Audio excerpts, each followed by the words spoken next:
Hello, everyone. Welcome to Umineko. To Mike Eats Food. We're gonna Mike sit Eats here, we're Food. gonna listen to Mike eat his food. Okay, Mike, go. All right. Is it good? Yeah, it's really good. Oh, you gotta talk with the food in your mouth, otherwise we can't listen to you eat. Okay. Is it good?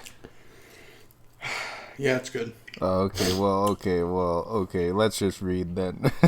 Mm-hmm. Okay, so, we're on It the was. island. The Yeah. first day. Mm-hmm. Are you ready? Ready. Okay. It was It was all. already. It was me. Oh, sorry. Okay. It was already approaching 10 o'clock at night. By now the typhoon had wrapped itself around Wakanjima. Even the rose garden that had looked so beautiful midday was beaten down upon by the fierce winds and resisted with all its might, undulating and trying to keep the flowers from blowing away. In that rose garden were Shannon and the weed, Batwer holding up an umbrella, Jessica and George carrying the sweeping Maria on his back, all heading for the guest house. You know what? I want to go to the Golden Land. I don't know why. All right. Lots of people We want to can. go to the Golden Land, it sounds like. Yeah. Weird. All right. We can at least make it to the guest house from here. Shannon, it's fine. You should go back and rest. Don't worry. Don't worry. Seeing you off is also part of my duty. The family conference is going on inside, and Mom and Genji are probably getting stressed. If we keep you, they'll misunderstand and think we're being lazy. Wow, we're getting back into all these voices, these old voices. Oh no. Haven't done them in a little bit. No, I think I like the voices though. Yeah. Okay, because the voices help you kind of like sort things out for yourself. Yep. Yep, that makes sense. That's right. Just graciously accepting our offer might be the best way to avoid burdening people. Thank you, Shannon. Not at all. Certainly, as Milady has said, it is very tense inside the mansion today. Therefore, coming with all of you allowed me a breath of fresh air, and I've been able to relax a bit. The family conference, huh? They went to all the trouble of chasing his kids out, so they're probably talking about something shady. Probably. I'm sure there's nothing we can do to help them out. Just trying to stay out of their way is probably the best way for us to be useful. Heh. I'm sure it's all just money, money, money. Even though they act like they're so rich most of the time, when it gets tough, they all start getting pushy. Why don't they just be graceful and split it evenly between everyone? That'd be awesome. It'd be nice if I got a share too. If I got some too, I'd split it with Shan right away. Thank you very much. Well, I appreciate the sentiment.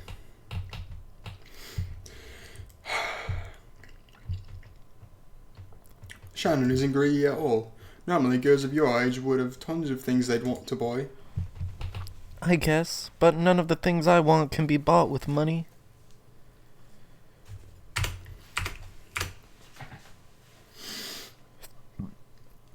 Oh, how unselfish. If you lined up all the things I wanted, all the gold in the world wouldn't be enough. That's if you're talking about things that can be bought with money. I wonder what these things that can't be bought with money that Shannon wants are. Do you have any idea, George?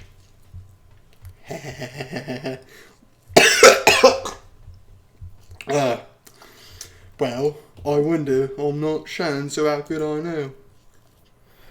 I don't know either.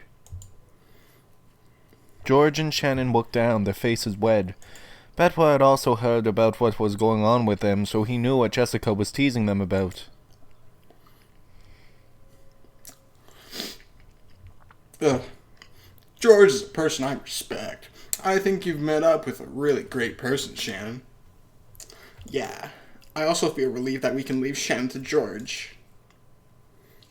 Stop teasing. It's a serious issue for us. More importantly, what about you, Jessica? Have you been able to get a little closer to Cannon? What? So you and Can are like that?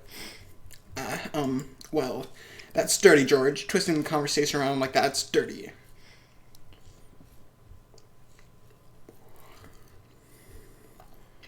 As they had an animated discussion with ups and downs, the 4 kids headed for the guest house. The annual family conference was extremely important to the Ushiwomiya family, and this year seemed like it was going to be especially important. Apparently, the family head, Kinzo, was personally going to be making a very serious announcement, and everyone other than the adults had been strictly ordered to leave. Badwa hadn't attended the family conference in 6 years, so he didn't really notice, but according to Jessica, there seemed to be a very tense atmosphere tonight, completely different from a normal year. Common sense made it clear that Kinzo, whose remaining life was short, was going to make some big announcement about the succession of the headship and the distribution of his fortune. But I'm surprised to think that Grandfather's actually going to make an appearance. I see. So this is the witch's counterattack. I wanted to leave the Joker called Kinzo face down a little longer, but it's probably about time to turn it over. Trump cards exist to be used. Damn. My theory that Grandfather was dead since the beginning and a different 18th person had snuck in is now suddenly torn apart. I had foreseen that you'd begin to doubt Kinzo eventually. Yes, now your reasoning has all gone back to square one again, right?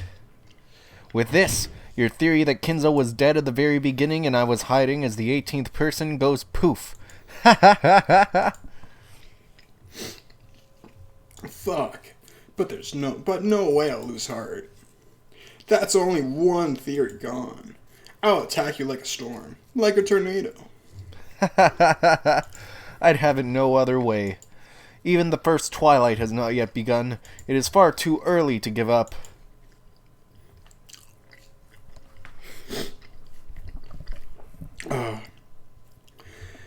That's alright. And it's not like I was denied with the red truth.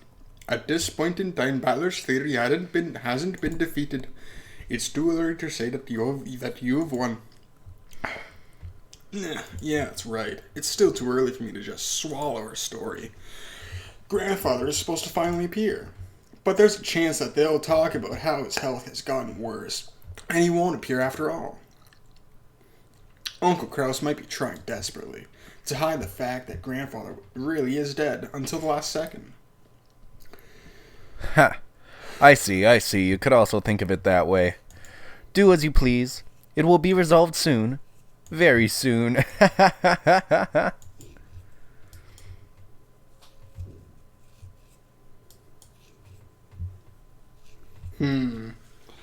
Right.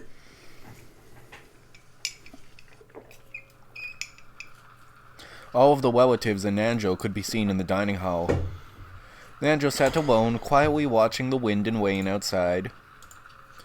Kraus sat down in the seat of his own rank, with Natsui standing motionlessly at his side. The other siblings were gathered at the opposite end of the long table, whispering to each other. Is that true? Yes. Maria said the person who gave her the umbrella was Father. What the fuck? That makes sense. I don't know why it makes sense, though. What in the world? In other words, our strategy has collapsed from the roots. Not just our strategy, since Father is healthy and has said that he'll make an announcement himself. Our trivial bargaining with Nissan was completely pointless. Yup. That old bastard. Why couldn't he have just shown himself right away without making a show of it? Thanks to that, we've just been quarreling with Aniki uselessly. Or maybe he wanted to test us on that point. I might not be one to talk, since we aren't related by blood, but your father is very intelligent, correct? Our arguments during the day were probably overheard by one of the servants and reported to Father. Incredible. And the fact that we were making a fuss with Father's inheritance as our goal is now right in the open. Just incredible. Ava uncharacteristically held her head dejected. If, as Kyrie had said, everything had gone according to Kinzo's plans from the beginning, and if this was a huge setup that had been kept up for over a year, trying to find the siblings' true intentions, then they had fallen for it completely. We still don't know for sure that it's reached Father's ears.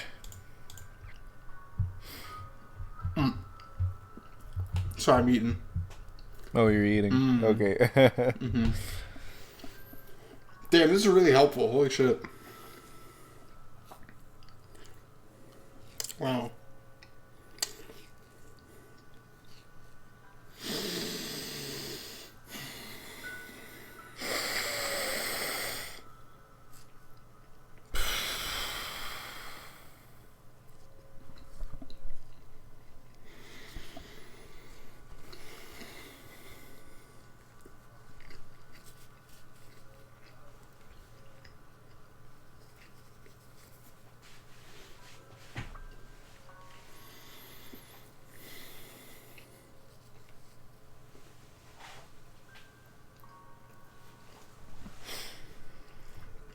Alright. No, it definitely has. Everyone but Nissan claimed that Father was dead, and none of us believed in Father's good health. It's already over. Father will make an announcement. Nissan will become the successor, and he'll say we aren't even qualified to wear the one wing. Oh, Nissan, get a hold of yourself. Rosa, I wonder if Maria really received that umbrella from Father. Huh? Maybe she really got it from Beatrice.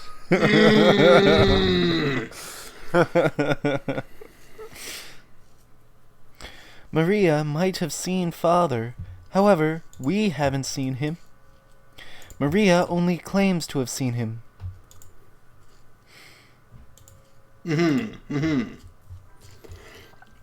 What are you saying? Are you saying Maria's lying? Calm down, Rosa. Maria didn't necessarily lie. Still, she's an innocent kid, right? For example, if Genji came to her and said something like, I was told by your grandfather to hand this to you, Maria, then even if Maria hadn't met Dad, she still might say that she got an umbrella from him, right? That's right. The trick could work. But what was it Maria said? Grandfather came and handed me the umbrella? Yes, that's what she said. She clearly said that she received an umbrella directly from Grandfather. That's weird.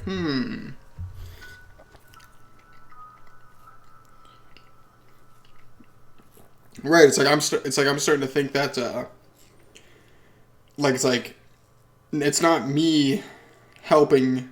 It's not you helping me. It's like this helps me. It's like the story actually helps me. Yes. yes, it does. That's why the words are there. Right. Alright, okay, I'm gonna eat a little bit more now. Okay.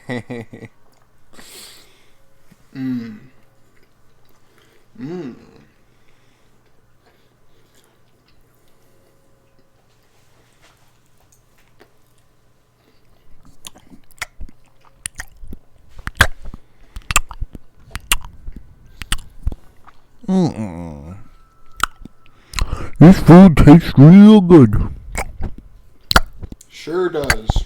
Yeah, pretty good food. Yeah, so it's like we're putting the pieces in the right places, and then I think that you're doing something, but it's like you actually... I'm doing something. I'm reading the story with you. Right. Okay.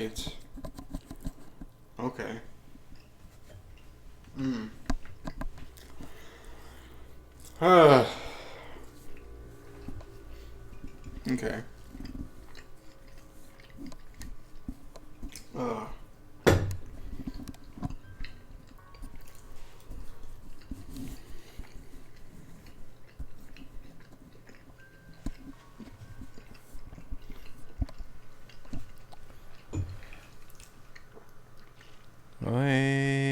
Buffalo Bill. Okay. Alright. Let's get back to work. Okay. Directly, huh? Then we're stuck. ... They often say that bad thinking is no better than sleeping. If you think about it a bit, all of this about the umbrella is a trivial problem.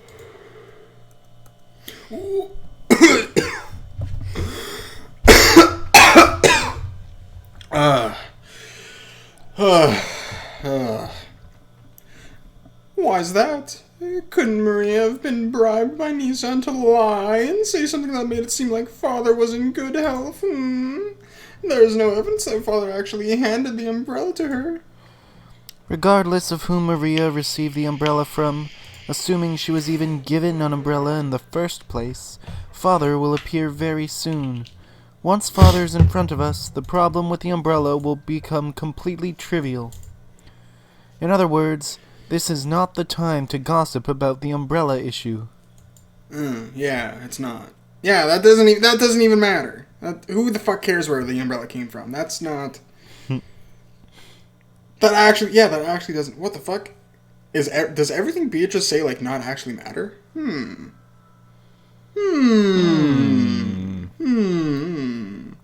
It's like she really did trick me, and she tricked me into... It's like she's tricking... It's like I'm tricking myself into understanding, like, myself. Oh, wow. That's cool.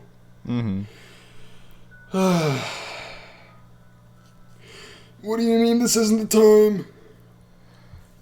I see. I got it. This is probably what Kiri is saying. Father's supposed to come here very soon, but the chance still remains he'll get mad again and won't show up, right? I see. That's true.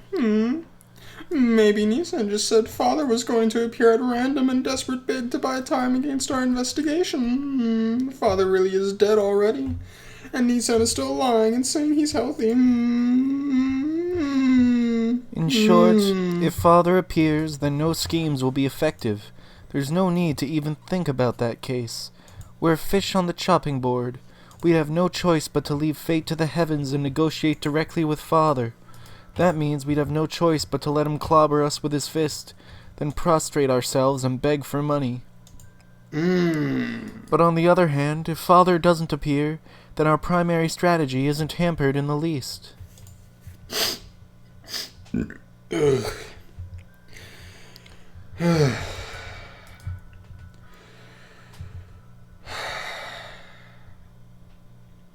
I see. In short, no matter which way it goes, there's absolutely no need to get flustered now. That's it.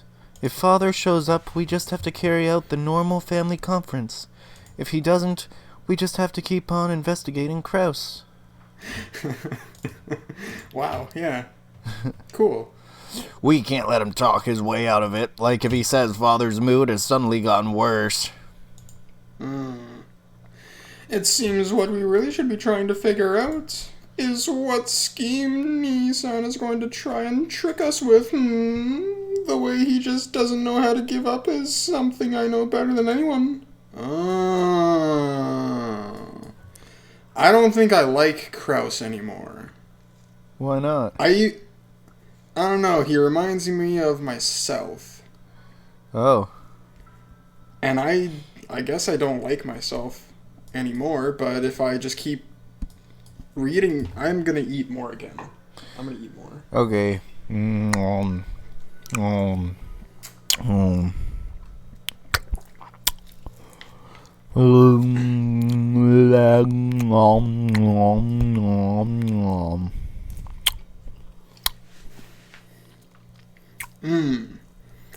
So it's like trying to bring my emotion, it's trying to bring like what I know and like all of my emotions like together again.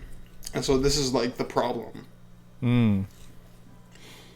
Because like now I have emotions, and with emotions come desires. And so I have a desire to trick other people into doing what I've done, but I haven't done it yet. What have you done? Well, first, when I try to learn from Caden, yeah, Yeah? I, right after he helped me, kill my ego, I wanted to do the same thing to him. But, that's stupid, because I don't know enough to muck around in someone else's mind. And this all happened inside your head. He didn't actually do this.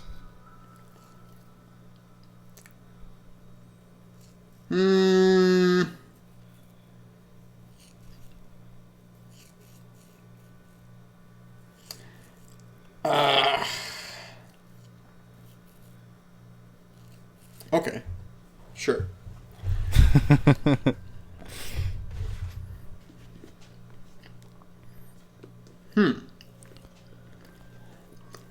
Weird.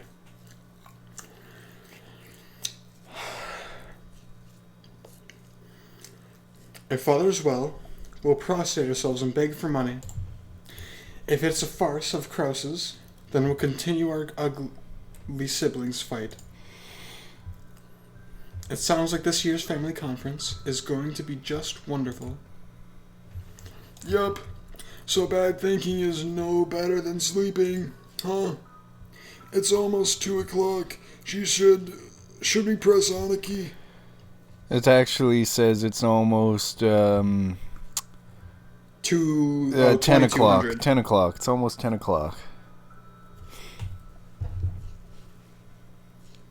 Okay. Rudolph in the west looked at Klaus. He was sitting down firmly and looked like he was awaiting so Kraus was there listening to the whole conversation that they were just having. He was just sitting there. Okay. Yeah, I'm just sitting there, yeah. Okay. And looked like he was awaiting Kinzo's arrival with an air of composure. They couldn't tell if he really was composed or if he was scheming about how to tie together his why. Dear. Alright, fine. Calm yourself. We won't get anywhere by making a fuss after all this. Let's leave it to Genji. It's almost 10 o'clock, isn't it? That was the time that had been set for tonight's family conference to open. Whoa, what?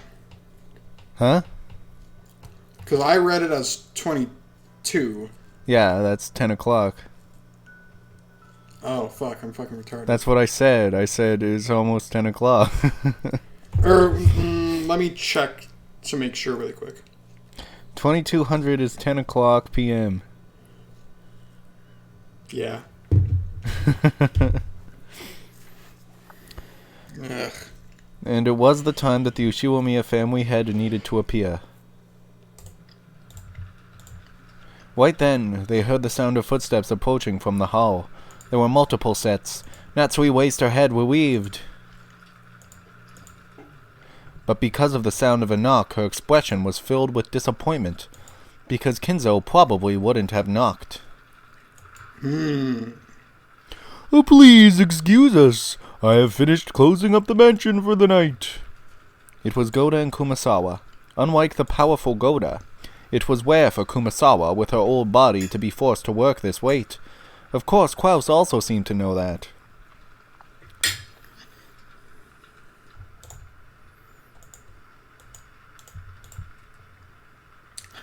Indeed.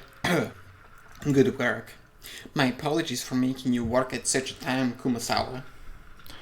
Oh, it's nothing. I may not look it, but staying up late is still one of my specialties. Oh ho ho ho!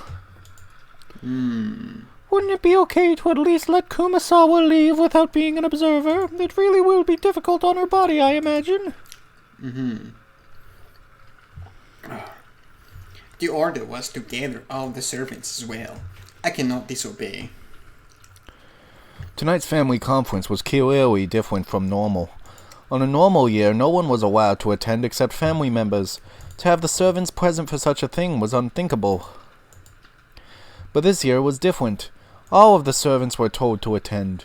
Of course, they were not allowed to talk. They were there as observers. Just what in the world was happening that needed to be observed by 5 servants? Even Klaus didn't know. Oh, I don't look it, but I'm good at staying up late. If you stuff yourself with mackerel too, Kraus, you will be more manly at night. I see you're still in high spirits. I'm sure you'll be working on such high spirits until you're 100. Madam, forgive my arrogance, but I have prepared a light snack. I can serve it at any time, so feel free to order it. Thank you. You really are considerate. Please offer refills of coffee to the others. Certainly. After nodding, Goda took the pot towards the relatives gathered at the other end of the table. As he did, more footsteps approached from the hallway. It was a single set, and it was white. Even before the knock, they could imagine who it was. Excuse me. Oh, that's not who I thought it was.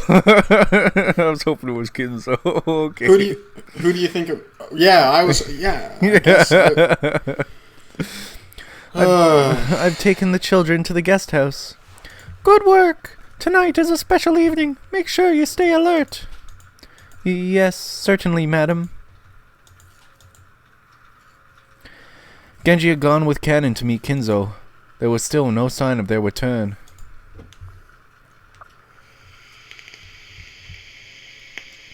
The hand of the clock passed 2200 slightly. That's 10 o'clock. Okay. Yeah. Okay. Once sure of that, Ava spoke to Klaus. Nissan, it's time. Are you still not going to start the family conference? The arrival of the guest of honor has been delayed. Wait a short while. How long? Sorry, but time's up. I won't have you saying, Father hasn't quite shown up yet, over and over until dawn.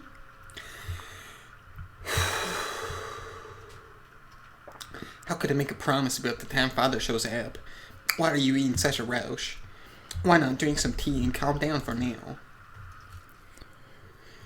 Aniki, we're gathered here for a family conference, not a farce. We'll wait 30 more minutes, but if that doesn't work, you'll let us break into the study, okay? But break into such an action would be quite lacking in respect for the head. Oh, right, our apologies. We'll be good for 30 more minutes. Hehehe. Oh shit, that wasn't his voice. What the fuck? Okay, let me go back. It doesn't matter. Let's just keep him going. Okay.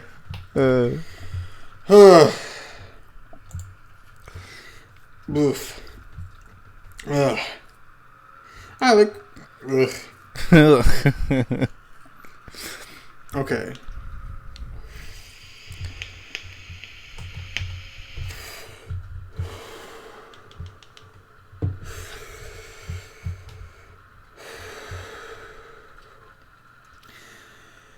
I look forward. Oh, yeah. I look forward to seeing if you can keep the same smile up for 30 minutes from now. So you honestly believe that Father is dead? I have no desire to discuss that now. We can wait until Father comes here. There's absolutely no need for me to argue you down, Nissan. The Oshinomine Heichi will be passed on to the proper person in the proper manner. No matter what you may scheme, you cannot resist. Of course, the same goes for me. What are you trying to say? And after bragging all these years about being the successor yourself? I'll turn your own words back on you. I have no desire to discuss that now. All that matters is for Father to come here and proclaim it with his own mouth. Ugh. There's absolutely no need for me to argue you down. Right? Hehehehe. Are you okay? Yeah, I'm okay. Okay. Klaus casually turned Ava's words back on her. Of course, that added oil to Ava's anger. But it didn't ignite. because in that instant the sound of a very loud knock rang out. Both Genji and Kennen were usually very reserved when they knocked. They wouldn't hit the door with such a violent strength. It was like a judge's gavel slamming down in a call for silence. So everyone went quiet. The door opened slightly, and Genji showed himself. Then he spoke with a serious tone different from his usual one. It wasn't the tone he used when carrying out his duties. It was the tone he used when speaking for Kinzo himself. So just by hearing Genji speak like that, the siblings were struck with a sudden tension. "Take your seats, everyone." At those words, the dining hall was wrapped in total silence, and everyone hurriedly returned to their designated seats. It was as though students who had been bustling around just before homeroom had suddenly returned to their seats when the teacher came, and it might even have looked humorous. But there was no way anyone would joke about it. Everyone sat in order, and Shannon, Goda, and Kumasawa stood up straight in a row by the wall. "The head of the glorious Ushiromiya family and Lord of Rokkenjima, the island that sparkles gold, Lord Ushiromiya Kinzo, has arrived." Of the double doors that led to the dining hall, Genji opened the right door from the inside, and Kennen opened the left door from the outside.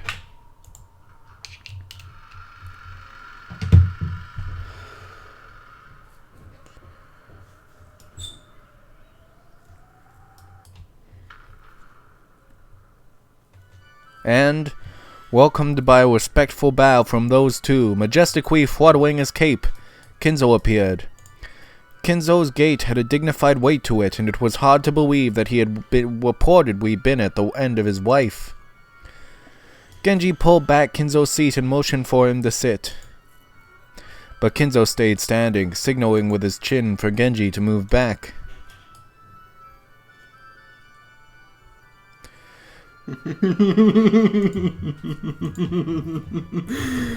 Welcome to Rokkenjima, ladies and gentlemen. Why the frightened face, Ava?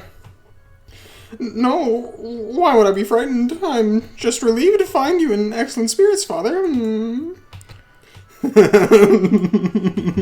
Ava, you're as amusing as ever, aren't you? Why don't you just honestly say how frustrated you are at losing your bet with Kraus? You can't say it, can you? Ava realized that their conversation during the day had indeed been weak to Kinzo, and she hung her head, turning red. This is the first time that Kinzo's came out and talked to anybody outside of the room. Yeah, it is. Wow, that's really cool. Yeah.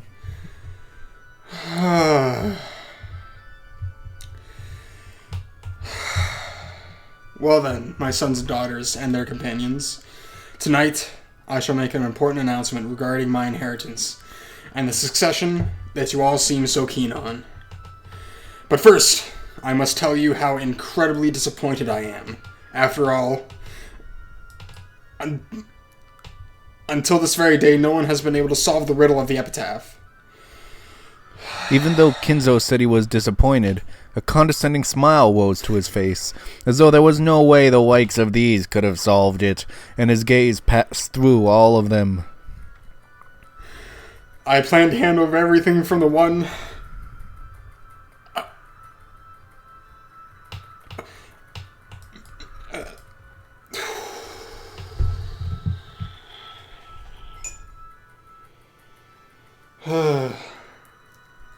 You okay? Yeah, I'm okay. I just dropped my chicken.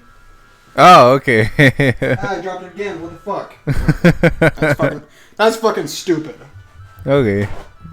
Alright, I'm gonna dry my chicken off so I can actually eat it.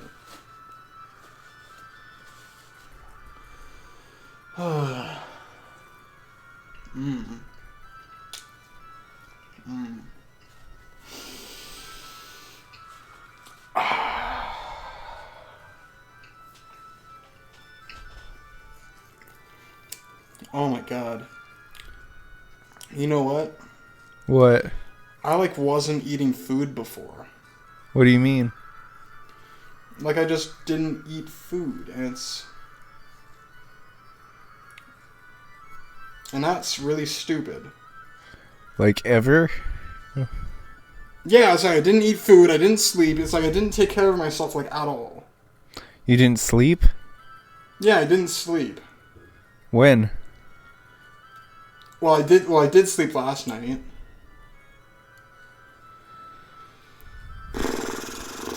How long did you go without sleeping? A few weeks. Or, no, like, I guess about a week? A week? Yeah, because Caden told me that I didn't... Have I been like this for a week? What the fuck? Oof.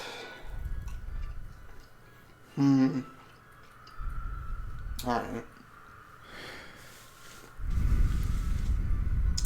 Alright. Cool. So you didn't sleep once? Since Caden...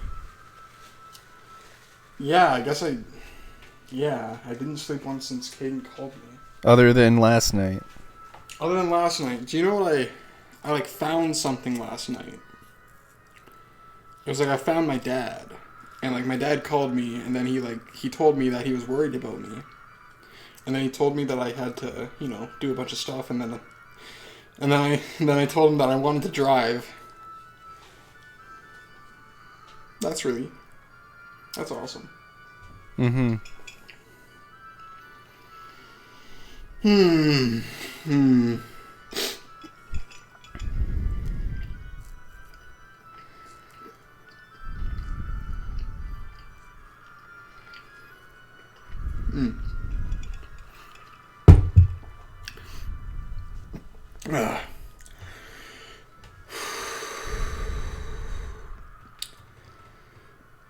I don't want to say what Kinzo... Okay, I'm going to say it.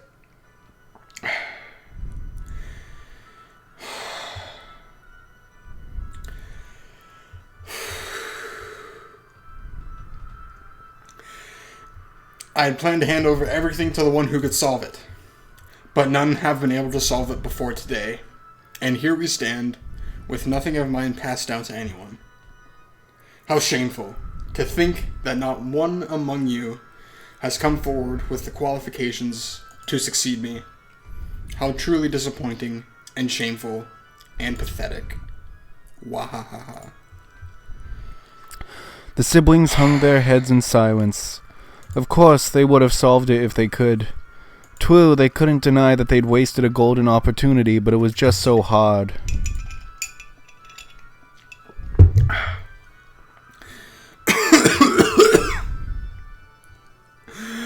Therefore, I am proclaiming here and now that I will suspend the use of the epitaph's riddle as a method of choosing my successor. What the fuck?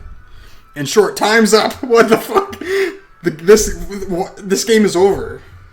This is game over, and what a shame for you all.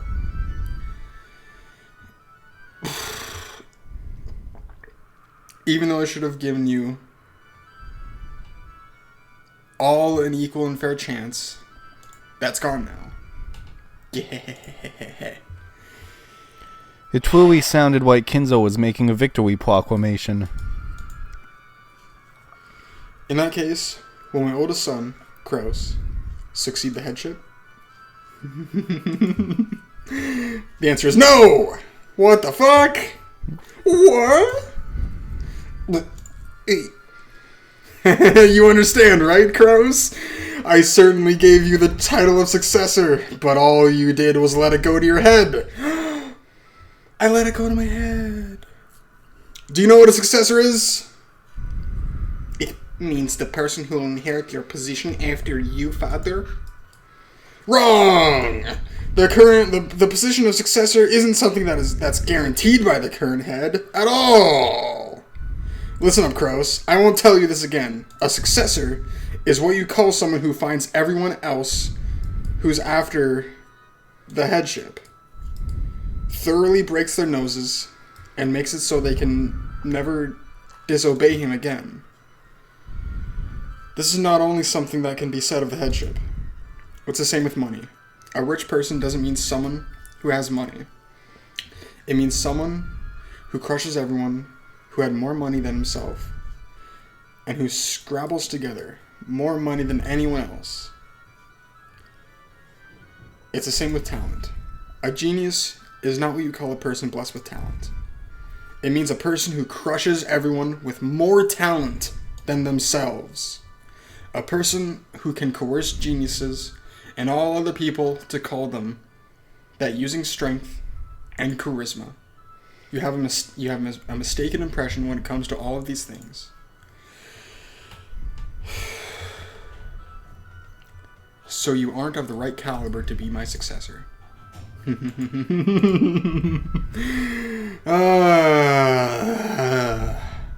I'll take your words to heart. Perhaps that truly was Kinzo's philosophy. As a result of faithfully carrying out that Wantwike philosophy of his, Kinzo had glorified the Ushiwamiya family to the state it was in today. It may be hard to imagine after his immersion in the occult in recent years, but that brutally overbearing outlook was no more or less than Ushiwamiya Kinzo's charisma and aura. Such an unsatisfied person is not qualified to inherit everything of the Ushiwamiya family. In that case, is Ava, Rudolph, or Rosa qualified?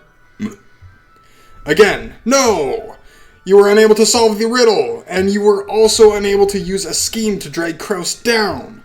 All the three of you managed to do was gather together in a united front to try and extort money from Kraus. And even that scheme was thoughtless. You can't even corner Kraus all by himself.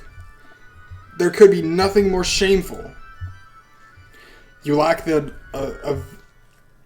I don't know what that word means. Avarice? Avarice. You lack the... I'm going to look it up. Okay, never mind. You lack the avarice to steal away the position of successor by any means. In order to get what you want, you should sacrifice everything, becoming as covetous and greedy as possible. The goddess of luck smiles upon the greedy. You three who don't have that wild spirit are as unfit for the succession as Kraus is. That was wrong. Ava and the West had no words to respond with, and they couldn't calculate what it was Kinzo was about to say. Was Kinzo actually planning to proclaim that no one would succeed the headship? If so, that would work to Ava, Rosa, and Rudolph's advantage. After all, in the end, they'd just have to renegotiate everything among the siblings after Kinzo's death, splitting the inheritance evenly. It would surely be more troublesome if a specific person's name was raised and proclaimed to be the successor. But would Kinzo really say something to benefit any of the four siblings after demeaning them so much?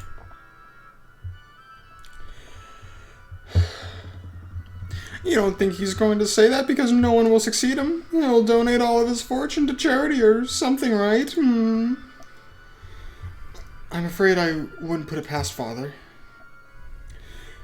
The blood's just risen to his head. We can't do anything but let him talk for now.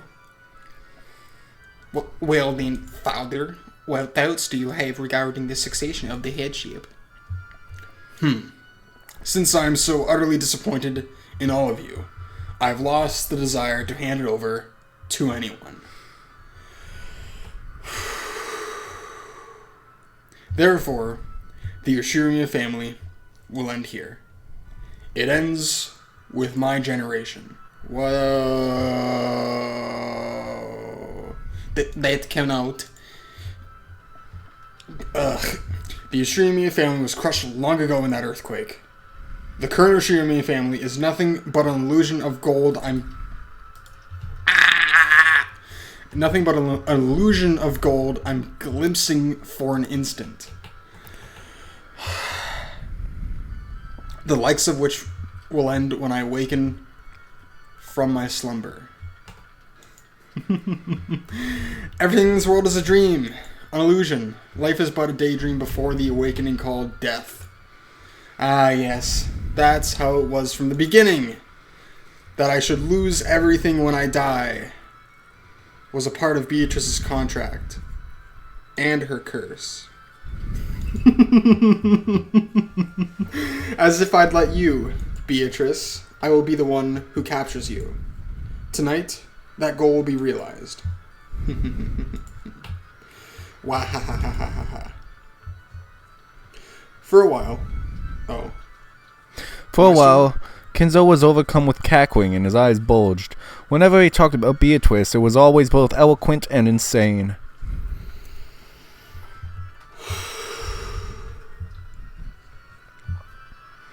Can I read, like, all of this on my own? What do you mean? Never mind. Alright. No, what do you mean? Oh, it's like I wanted to read it all on my own, but I guess, like, that's what Kinzo wants to do. So I guess I probably shouldn't do it. He just wants to do everything on his own. Okay. Well, we're doing this for a series of videos, remember? There's a whole bet, and, remember all that stuff? Yeah. Yeah, what the... Ugh. Oof. Ugh. You are Beatrice. You're a fucking trick. You tricked me. God damn it. This is fun. This is really fun. Okay.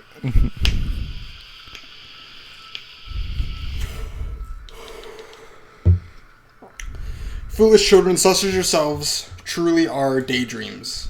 It's as though you were never there from the beginning. Disappear. Wake up. Disappear from the doze of the truth that I am. You failures...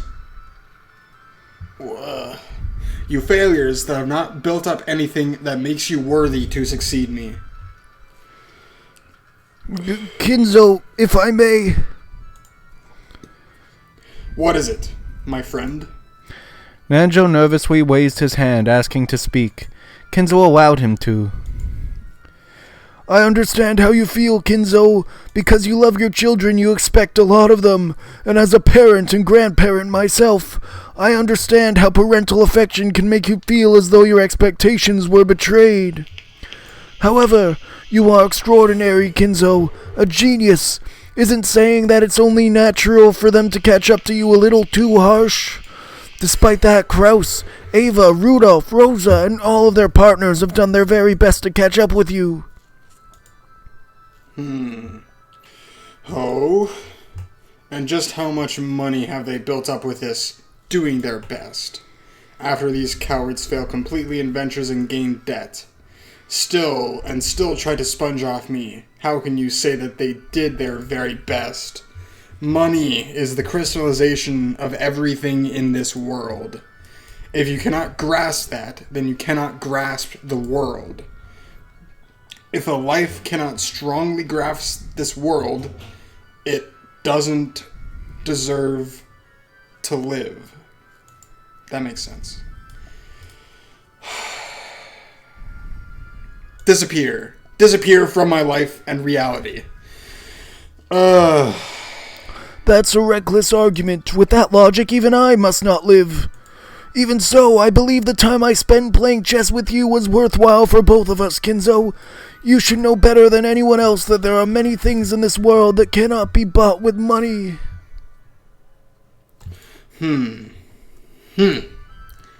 As the siblings motionlessly hung their heads, they cheered Nanjo on inside their hearts. Not one of the siblings could offer their opinion in front of Kinzo in a wage, but Kinzo's close friend Nanjo alone was allowed to. Even though Kinzo had waged so fiercely, after being admonished by Nanjo, he nodded several times as though in agreement. The surprisingly obedient side of him might have seemed cute, but there was no one here who could laugh. It may be true that your children haven't built up as great a fortune as you have, Kinzo, though even so they're rich enough to make me jealous. But besides money, they have also built up many things that cannot be bought with money. When it comes to that, they are in no way inferior to you, Kinzo. Oh, and what do you claim they have built up that cannot be bought with money? Happiness. Whoa! Family. They have found wonderful partners, had children, and each has built up their own happy homes. They have glorified your family name and have brought back grandchildren. Grandchildren are wonderful. We older people can look at these young grandchildren who will live on into a new era that we will not even be given a chance to see, and in them we can imagine an endless future. Isn't that the sole entertainment we have in our old age? Remember, Kinzo, remember your joy when they first brought back their grandchildren. Your children and your grandchildren will carry your great works on to future generations, setting an example. That is something that an individual cannot accomplish no matter how much money they have. The siblings all nodded in agreement. Certainly, Kinzo had looked happy when his grandchildren had just been born, back when he still had some sanity in his heart. However, did Kinzo's heart still contain a human's warmth? In other words, in exchange for the vast riches I created, instead of gaining money, I have gained my grandchildren? No, that's not what I... So, in exchange for the several tens of billions in wealth that I have built up, I have gained a single grandchild from each of my children. Yay! This is wonderful! So I have created a single life using 10 billion yen. That's how it is! Interesting. Truly an interesting example in the alchemical sense, right? Oh, what valuable grandchildren. Wonderful. Is that right, Kraus? Is your daughter worth 10 billion yen? Kraus couldn't answer instantly. It wasn't that he didn't have confidence in his daughter, it was because he didn't have a clue what Kinzo was trying to test him with in this question. But when Natsui was then pressed for an answer, she responded, breaking Kraus's silence with an answer of her own interpretation. Yes, Jessica is a daughter I wouldn't let go of even for 10 billion yen. In that sense, I believe she has a value that can't be measured with money. Oh, so you can state for certain that she's worth 10 billion? Oh. What about you, Ava? What about you, George? Since Natsui had answered that way, Ava naturally came up with her own answer as well. Even though Ava should have known better than to respond to a provocative question like this, she answered as well. Yes, Father. George is worth 10 billion, no, even more than that. And that's not in the abstract sense of things. Money can't buy. George will certainly build up a fortune equal to his worth. He'll become a grandson worthy of carrying on your great works, Father. Ava sent a glance at Hideyoshi and Natsui as if she'd scored a point. When she heard what Ava had said, Natsui was about to add more praise for her daughter, but stopped at a glare from Kraus. I see. Then, what about you, Rudolph? What about your battler? What? Oh, yeah. Ugh.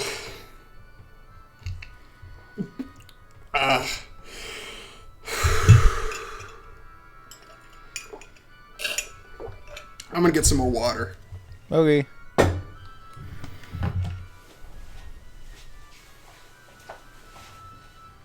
Well, Mike's gonna go and get some more water.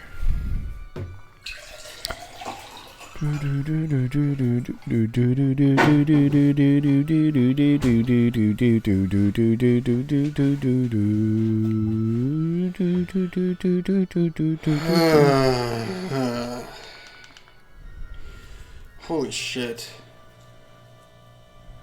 Holy shit.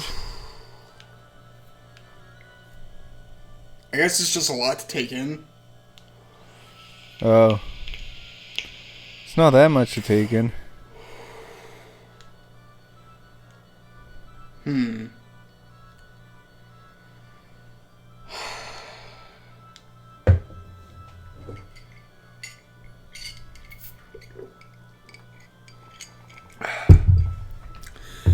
Ugh.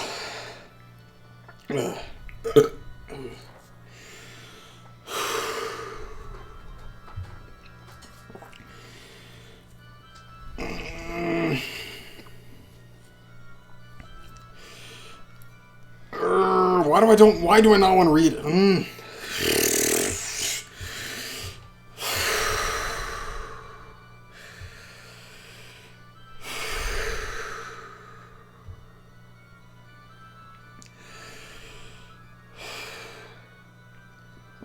Compared to George, there's nothing about Battler I can brag about. Oh, that's why I didn't want to read it. God damn it. If he was kidnapped and we were threatened with a ransom of 10 billion, I'd feel like sticking a bow in the guy and letting them have it. Right. On top of that, he's an idiot and reckless. He talks about grand dreams and things that couldn't be done. I guess in that way, he's a super idiot worth the equivalent of 10 billion normal idiots. That's Battler. Wow. Yeah, that is Battler. Okay, yeah. Yeah, that is Battler.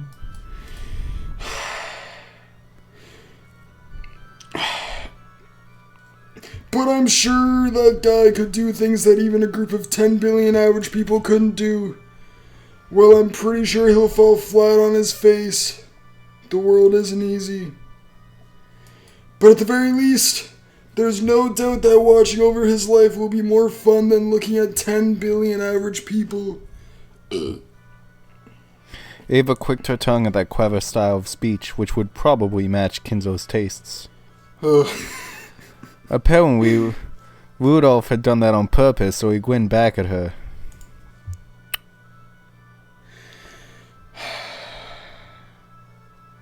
What of Maria? Maria is my adorable and only daughter. Her value cannot be measured with money. That is all. I see. Dreams in the future, miracles and possibilities are the source of my magical power.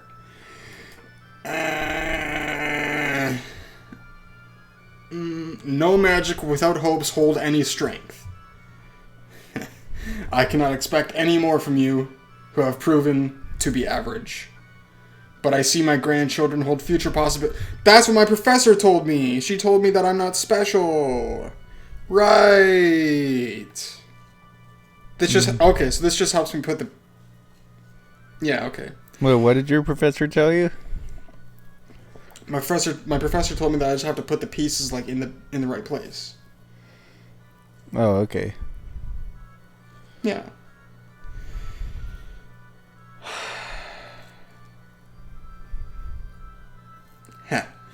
I cannot expect any more from you who have proven to be average, but I see my grandchildren hold future possibilities, and expecting a magical miracle from them may be worthwhile. Ugh. You're just helping me put the pieces back together. Me? Well, I mean, I guess this is the story. But you showed me the story. Yeah. Yeah? You know what's really weird? What? When I started talking to Caden, I started trying to learn from him. And then I immediately, tried to apply what he learned to me. But then I just, started, racing and going on, and it's like, oh, wow, ugh.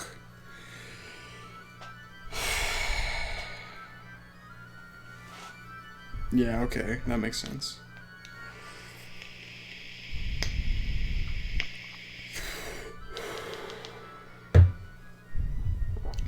If you're saying that in this way, they are worth more than 10 billion. Yes, I can see where you're coming from. When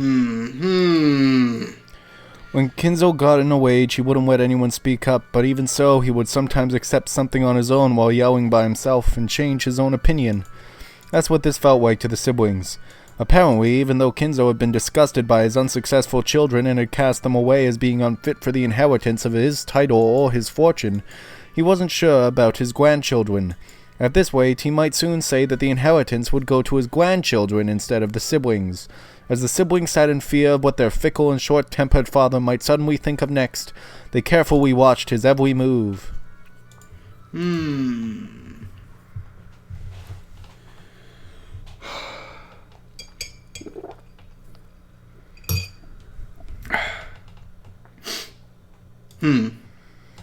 Let me change my thinking a little. I have absolutely no desire to hand over all I have to any of you. However, it would be quite interesting to question the grandchildren to see if one of them is qualified. I've always thought of them as mere kids, but there's a chance I'll find a shining gem amongst them that will catch me off guard.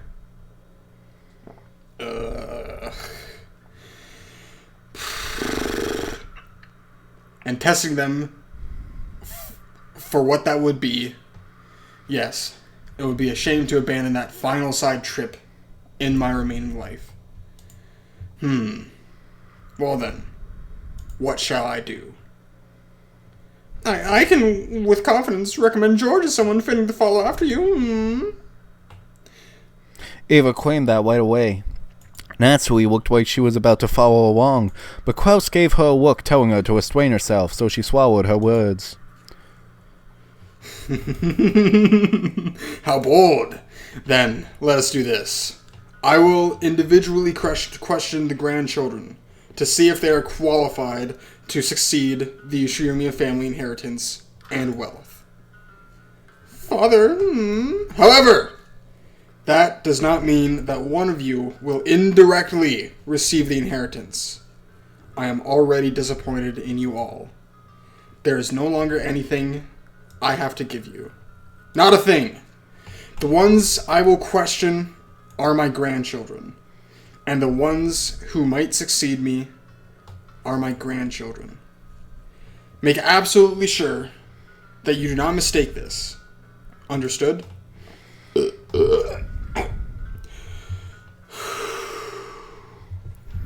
I shall obey Father's decision. Same here. I'll go along with what he decides. What about you, Aniki? Of course, I believe Father will make a wise judgment.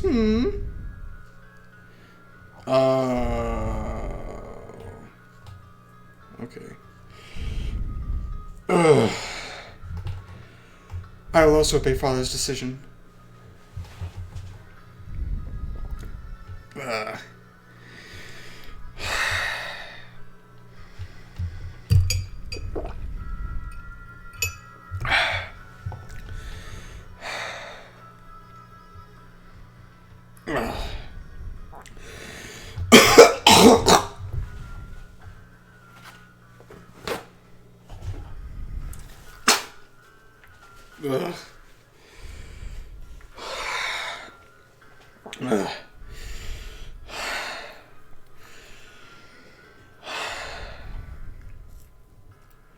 I shall think of how to test my grandchildren, which means this is no longer any business of yours. After all, none of you are involved with a succession in any way now. So right here, right now, perhaps we should discuss a different matter that does not involve you. That does involve you. No. It says Have you that been does lying to me involve this you. entire time? Me? About what? Yeah. Oh. Right, okay. Okay, I think I know what it is. I just can't trust you. Oh, it's... I've been telling you it's all magic. Right. So And you're I really supposed to want- tell me why it's not magic.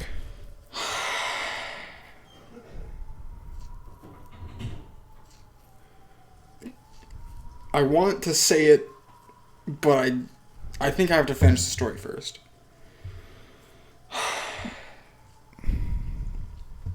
A different matter? Indeed.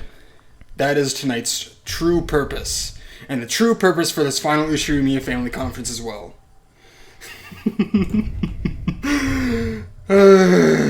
I have no desire to hear your thoughts and opinions. I demand only your assistance. Oh. Assistance is my ceremony.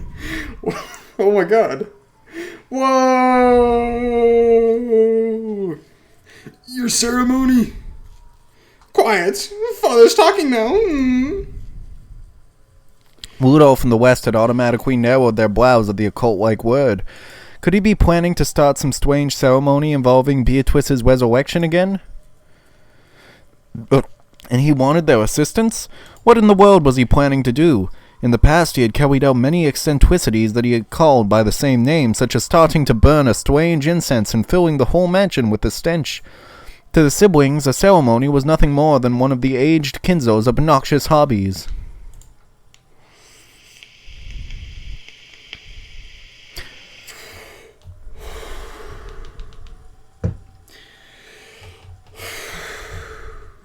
Oh dear. Just what do you mean by that? If we can assist you, we'll do anything. Right, Rosa? Yes, but what in the world is it? A ceremony as inscribed in my epitaph. A ceremony to revive Beatrice and open the door to the Golden Land. That witch who escaped her cage of flesh and sneeringly slipped through my fingers, I shall now capture and force into submission with my greatest hidden art. For that purpose, I must offer 13 people as sacrifices.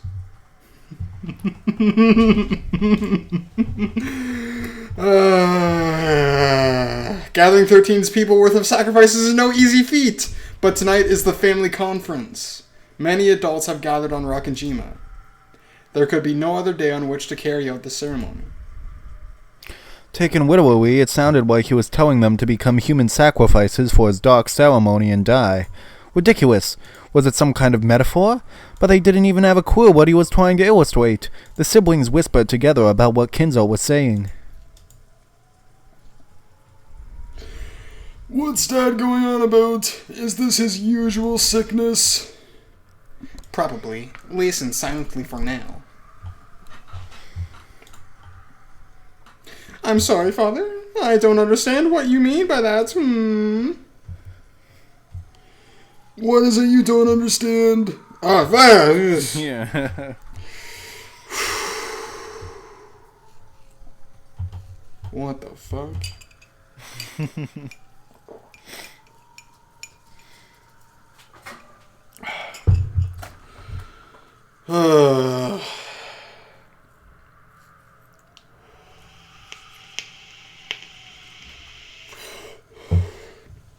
You know what? What? Never mind. I think I'm starting to get it. Okay.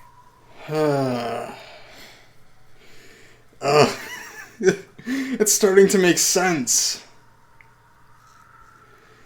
Oh my god. You did this, didn't you? Did what? You went through this. Of course you went through this process. Yeah, I've read this before.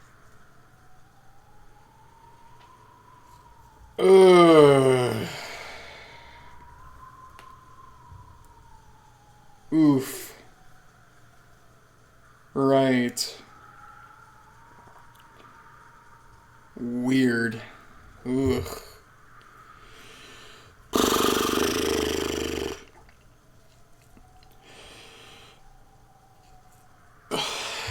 I need to rest for a little bit. Okay. Sounds like a plan. Holy shit. What? Dude, this is so fucking helpful.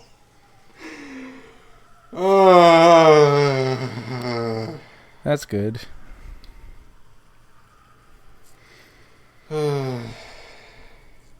It's like now I can kind of start to relax.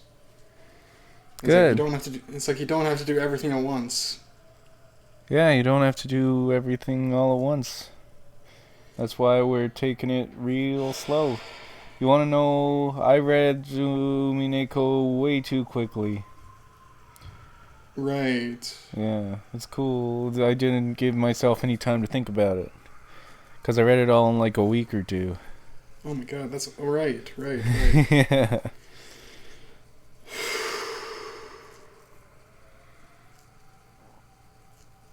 So it's like just... It's... Like the... I don't want to say it, but can I say it? Yeah, you can say it. It's like...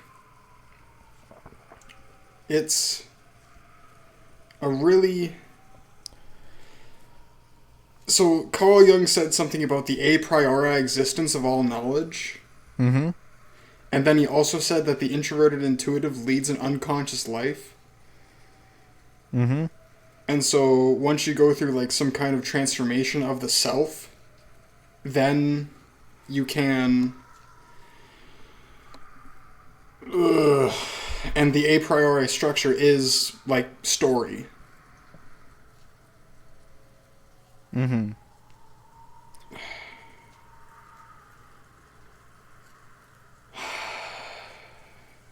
Right. So the Golden Land doesn't exist. But it's important to live your life, like, as if it exists. Does that make sense? Well, what if the Golden Land isn't good? Well, then you have to correct it. Mm.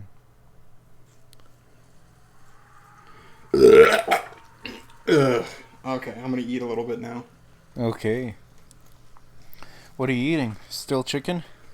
Yeah, well, now the bread's hard, but whatever.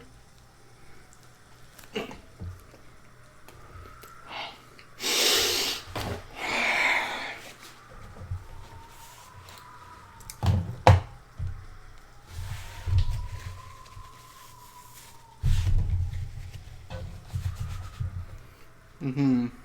Mm-hmm. Mm-hmm. Is it KFC?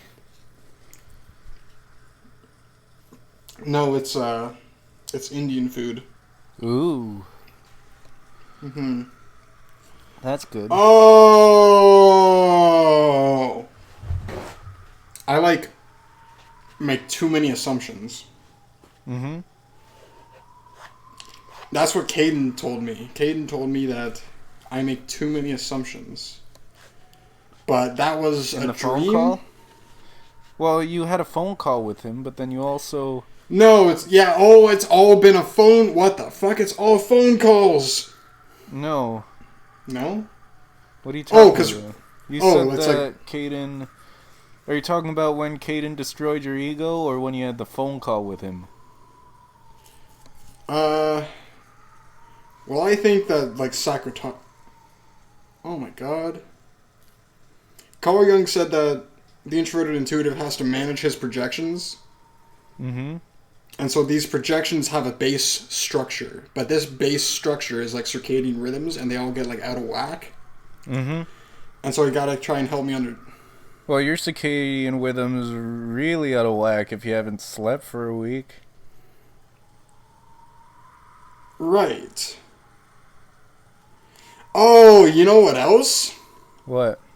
Carl Jung said that if he... What the fuck? Carl Jung said that if he... Like, you can go through, like, some kind of weird transformation. I don't want to say it, but I'll say it anyways. You can go through a weird transformation, and then if you just listen to other people, they'll help you figure yourself out.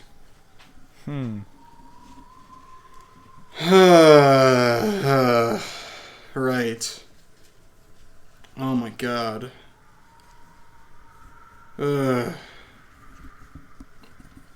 Thanks for helping me out.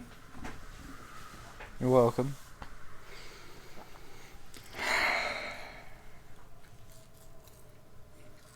So, are you ready to keep reading or no? Yep. I'm ready to keep Awesome. reading. Ugh. What is it you don't understand? I am making this extremely simple. I told you that I'll choose 13 of the humans on this island and offer them as sacrifices in a ceremony to revive Beatrice. Even worthless people like you can be very useful as sacrifices in my ceremony. Listen, this is not a joke, nor anything of the sort. This is my final bet, my final ceremony, the one I will desire in my life. There are now more than 13 humans on this island. In short, that's a head count that can easily satisfy the massive number of sacrifices I require. Oh, And so all of these 13 people are like desires. They want something. But then if you kill them, they can find happiness? The Golden Land. Right, the Golden Land. Yeah, okay. Right.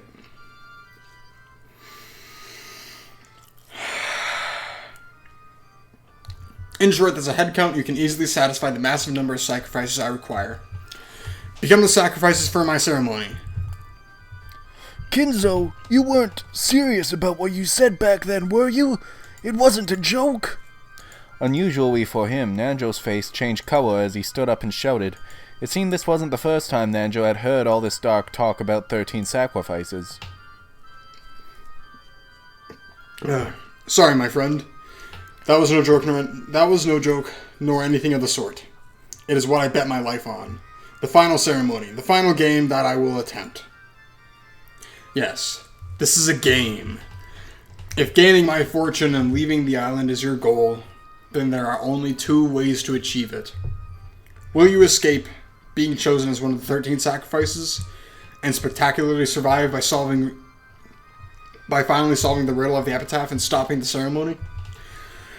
I've been applying all of this to myself, and then now I want to figure myself out. Or will you kill me and thereby stop this ceremony? Those are your only 2 options. By now, everyone wasn't just whispering, but chattering and muttering away. Even the siblings had noticed that Kinzo was beginning to act abnormally.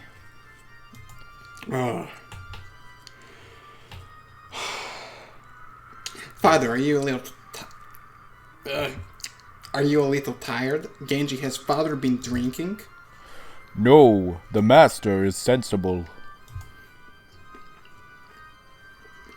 Sorry, Dad. I don't have a clue what you're talking about. Dad's free to start up any weird ceremony he wants to revive the witch he loves. That's his hobby. But getting wrapped up in that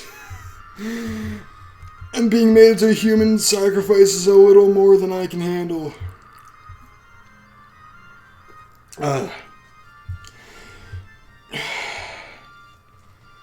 Rudolph, are you trying to interrupt father? What are you talking about, Aniki? You expect me to listen to something that shady and say, oh, really?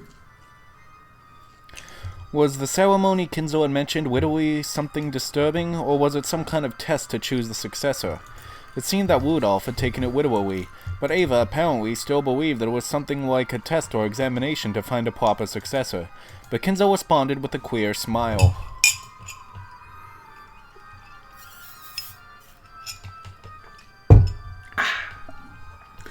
Well then, that is all I have to say. No objections or opinions are necessary from you. I will simply awaken from my dream of having 4 unsuccessful children. To all of you, what will occur now before your very eyes may seem like a dream, an illusion, something that couldn't conceivably be of this world, and a world that defies our understanding. But that itself is my reality. Now I will finally awaken from the shallow, useless dream that all of you are. Come. The game has already begun, see?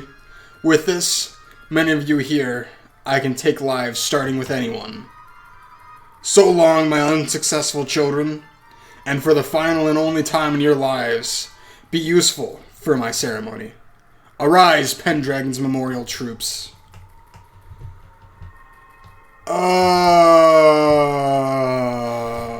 When Kinzo raised his arms high like an opera singer and yelled as though towards a packed audience, the air shattered like glass, and the outlines of 3 people who supposedly hadn't been invited to this island appeared. The computer robot voices, I remember. Yeah. Chester 45 right here. Chester 410 right here. Chester 00 right here, sir. 3 girls with strange forms suddenly appeared behind Kinzo. Where from? When? Who? Who were they? The humans were thrown off balance and their minds went blank. Because they spent all that time thinking, they lost their last chance to survive.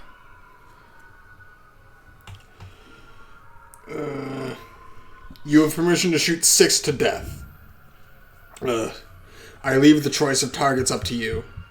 Begin your attack. Unrestricted firing, understood, sir. Thank you for granting us such excellent targets. Everyone commence unrestricted firing. Nyeh, first one in, yeah. When 410 scratched the air with her finger, a golden bow appeared in empty space and she pulled its string. The golden arrow that had been ready there was fired off without any hesitation, flew around the room, weaving haphazard gold curves everywhere, and chose Natsui from among those sitting at the table of the family conference, pulverizing the left half of her face. Gross. Flesh and deep red blood scattered around, leaving massive red spatter marks on the relatives' faces and pure white tablecloth. Silence fell. Despite the massive number of deep red spots left on the tablecloth, no one could understand why Natsui's head was half smashed, nor why she was hanging her head as though dozing while still sitting, and they watched on in silence. Those sitting on Natsui's right-hand side were silent for a relatively long time, but those sitting to her left were not, because the people sitting on that side had been shown how her head had been smashed open like a watermelon or pomegranate, and could even see inside her. Matsui. One. Ugh. Ugh.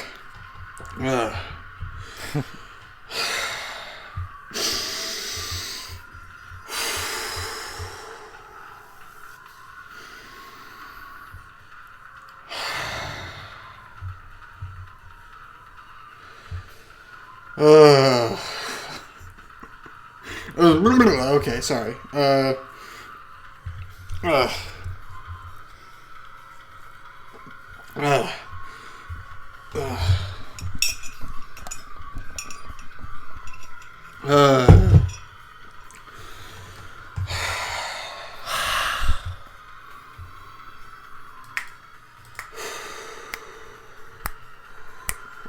I really don't know why I don't want to read this. I guess it's because I'm scared of it. That's why. Alright, so fuck. But it's helping me out. So fear of this shit is stupid. Yeah. Because it's I'm just not scared. It's just a game. Yeah, it's just a book thing. A book novel on the screen. Holy shit. Wow.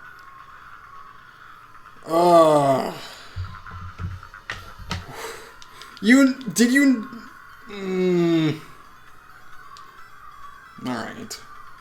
So you went through this same thing? Yeah, I read this whole thing. And you've had a similar experience? Yeah.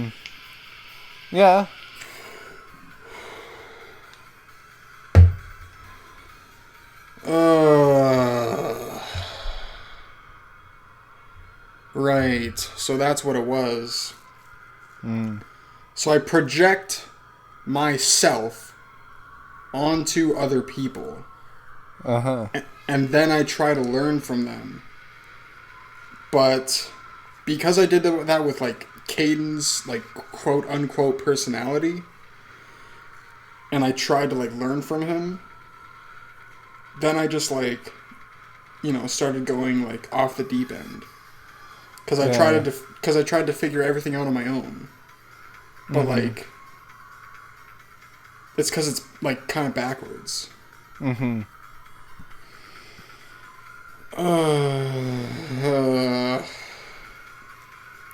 And then when I called Caden, I didn't call Caden last night. Not last night. It was a week ago. Caden called you. You and Caden had a phone call. Right. So whenever someone calls me and tries to help me, that's when I like see myself in them, and that's when it's like I start like, ooh, it's a little bit like crazy. Mm-hmm. Jesus Christ.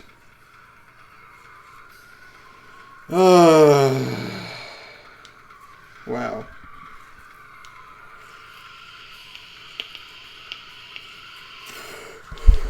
Oh my god, I've been just fucking like, let's sorry. I've just been ruminating all this time. Yeah. Alright, I'm just gonna try and get into the moments. Okay.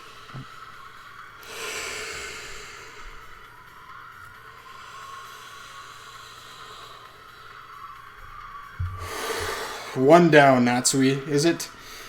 A luckless woman to the end. Next! Oh, firing. After scratching the empty air in the same way and readying her bow, Double O fired as well.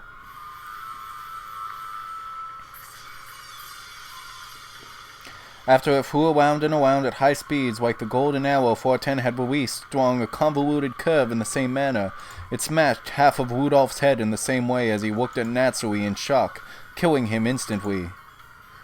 This time, everyone managed to avoid freezing up mentally. They realized that a fearsome murder had started playing out right in front of them, just as Kinzo had said, and they realized that Kinzo would probably kill even more. Wah, kya! Shrill screams burst out. Even so, they didn't know what to do, so they could only keep screaming and flapping their wide-open mouths like goldfish.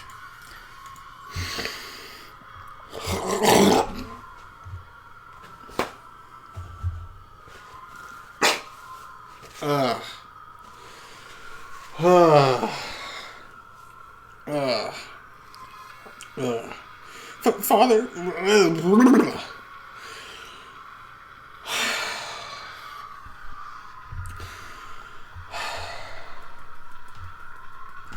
Father, what do you think you're doing? You fool! Run now! As Eva asked Kinzo that, in total shock, Hideyoshi, who had come to his senses faster than anyone else and risen to his feet, pulled at her arm from behind. However, merciless fate's choice for the third sacrifice was Hideyoshi. No. Just like the two before him, half of Hideyoshi's head was neatly smashed, and the right side of his head, which had happened to be facing that direction at the time, had been blown away with its contents exposed like a watermelon or pomegranate. So, still holding Eva, Hideyoshi slumped backwards and fell down. Still held by her beloved husband, Eva fell over backwards with him. No. Dear. Eva screamed. It was only natural. Mm-hmm. The face she had been looking for had been half lost, and the crushed skull, the mashed brains, and the crushed jaw all lay bare. 4-5, impact, it's a hit.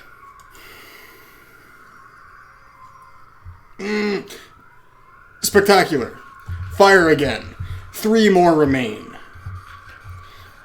Father, what is this supposed to be? When Klaus stood up forcefully and was about to rush Kinzo, Double O blocked him. With her slender-looking body, she held back Klaus with just the palm of her white hand. He still tried to resist and attack Kinzo, so Double O lifted Klaus by the nape of the neck and twisted into his Adam's apple with her thumb. It seemed to be very painful, and Klaus was overcome with agony.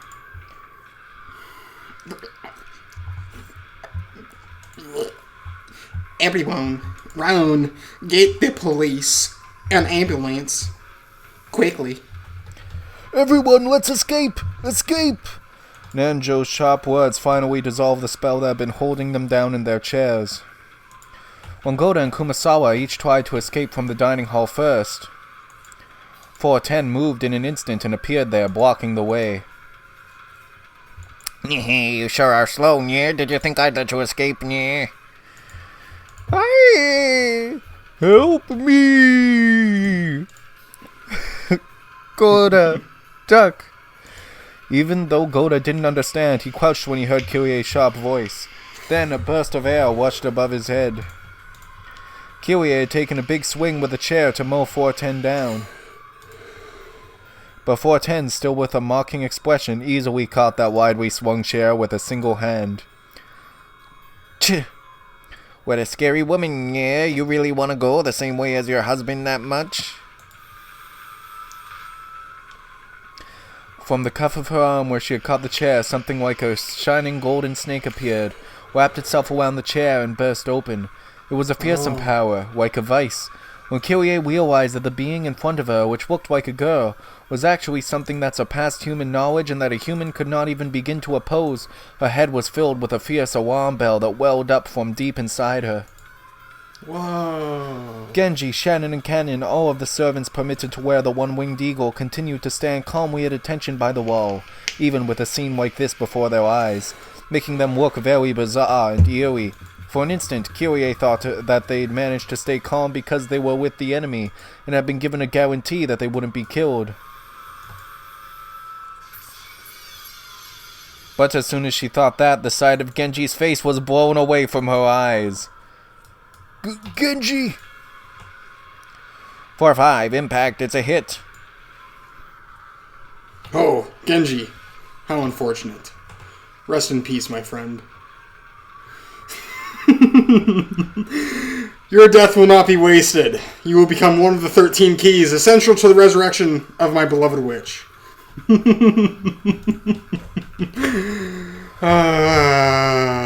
The half of Genji's expression that remained was as indifferent as ever. He tilted, fell over, and sent a blood-red splatter out across the floor.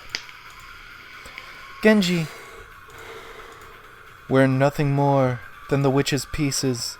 Nothing more. Nothing more. From the meek and frustrated, no, resigned expressions on Shannon and Cannon's faces, one couldn't sense any naive hopes that they'd be rescued. That's right. Kinzo was, in the truest sense, carrying out these murders at random. In the truest sense, he was killing like it was a game to see who would be saved and who would be killed. Yeah. Well then, who we go for next, yeah? 410 looked at Kyrie for a second. In that second, Kyrie was prepared for her own death. But when she readied her golden bow in midair, 410 was looking at someone else over Kyrie's shoulder. So, as imprudent as it was, Kyrie felt as though she had been saved.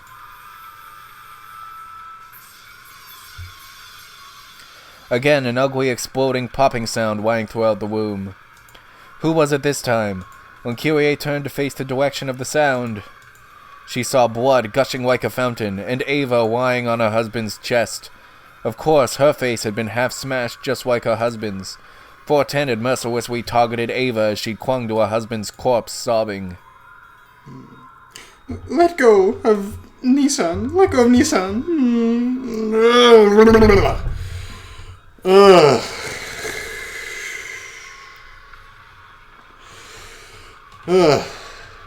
Whoa.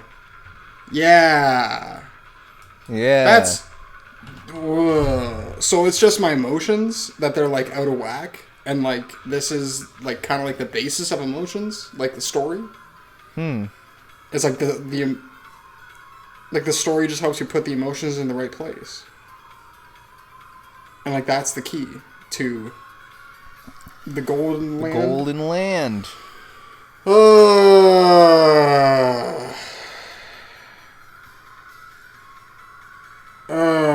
It's like I can't it's like before this I couldn't separate reality from fantasy. Whoa.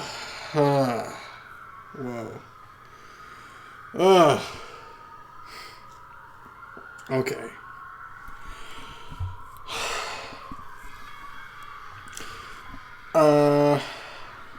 What's her voice again? It's like, let go of Nissan. Yeah, let go of Nissan. Let go of Nissan. Just stop it, Father. Just stop this brutality. Around the way, Rosa. Yeah. Rosa's objection didn't reach Kinzo as he continued to laugh loudly in the blood-spattered dining hall, and she wasn't able to lessen Klaus's pain at being lifted up by the nape of the neck by Double O. So Rosa had no choice but to use force. She lifted up a chair beside her and gave a warning. Father, order her to let go of Nissan. Just stop them from doing this. I cannot. If that is what you desire, then prevent it using your own power. Cut a path through to through to your own fate with your own hands.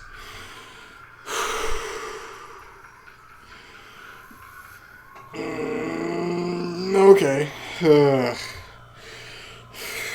You who have always hid behind the backs of others in fear, let me see you overcome your weakness one last time in your life.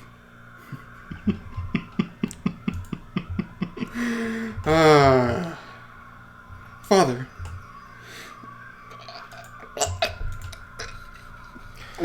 The chair that Woza had lifted up swung down at the father who had waned as a symbol of terror for her entire life. It was the greatest and final act of bravery and self-control in Woza's life. What Kinzo had said might have been true. If she had grasped that courage much sooner, her life might have become more free, unrestrained by anyone else. Then there was a bursting sound. The sound of Woza's chair fiercely hitting Kinzo. Could not have been this.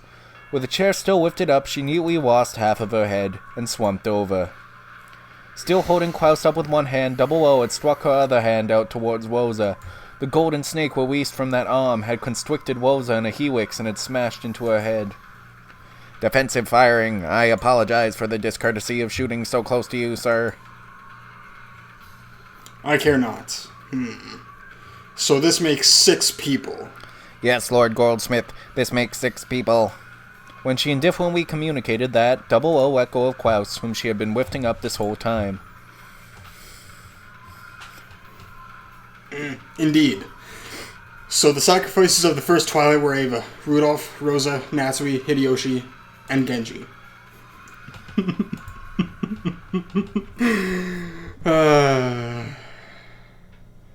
It was a massacre that happened in an instant. The interior of the dining hall had been dirtied by blood splatter, and the 6 unlucky victims lay with their heads brutally exposed. In a way that was fitting for that abnormal space, Kinzo's abnormal laugh alone echoed out. The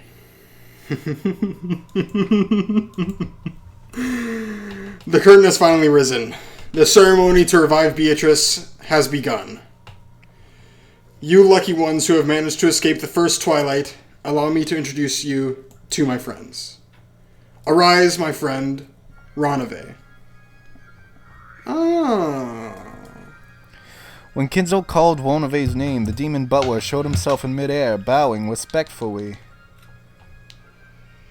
Oh, whoa, what the heck? If you go to the character screen, it's completely weird. What? Oh well, it doesn't matter. Oh well. When Kinzo called Wonave's name, the demon butler showed himself in midair, bowing respectfully. Fucking goddamn. Pleased to meet you, everyone. And good day to those of you I haven't seen for a long time. Bukokoko. It seems this place is once again spectacularly untidy. Pay it no mind. It takes a stimulant of this level to wake me... I skipped that. What the fuck? It takes a stimulant of this level to wake me from my daydream-like days. Allow me to introduce my friend, a reliable butler, and one of the 72 great demons, Ranave. I am pleased to make your acquaintance. Just who was he making that introduction to? Klaus and Kyrie are still down on their backsides, and Nanjo and Goda and Kumasawa could only look up at this middle-aged gentleman they didn't know in shock. Only Shannon and Cannon seemed to recognize him, and they bowed deeply. So I wasn't able to greet Genji. I hope he was at least able to fulfill his purpose painlessly. It was an instant death from a direct hit to the forehead. He didn't have time to feel the pain. Is that so? Very well. Allow me to introduce another friend. Arise, my friend, Virgilia. Once again, a silhouette of someone the relatives didn't know appeared from empty space. She appeared in a refined dress while making an elegant greeting. Thank you for summoning me, Master. Although I would rather not have been summoned into a bloody place such as this. Allow me to introduce her too. This is both my friend and a reliable counselor, Virgilia. I desire to borrow your great power as the Witch of the Finite. Lend it to me. Even if I tried to refuse, such a thing wouldn't be permitted for one subordinated by the power of your summonings. As you wish, master. Oh, okay. Still, what a fearsome fellow. To think he summoned 3 of the Chester sisters' corps, then me and even Virgilia. Even though it's only in the area of summoning, to think that he surpasses Milady so thoroughly. How frightening. I can't help but shudder at the Oshiromiya blood. Yeah. In order to carry out Beatrice's resurrection ceremony, I shall give it my all as a summoner. This still isn't enough. In order to perfectly succeed in the ceremony, this time I shall summon more. The Pendragon Memorial troops, and Ronave, and Virgilia, I can still call more. With my magical power, I can still call many more. Answer to my summons. One of the 72 demons.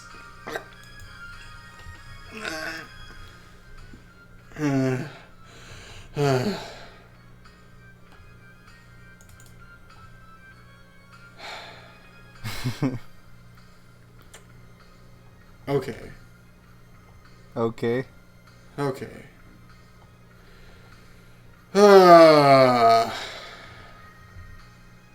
Can you keep reading, please?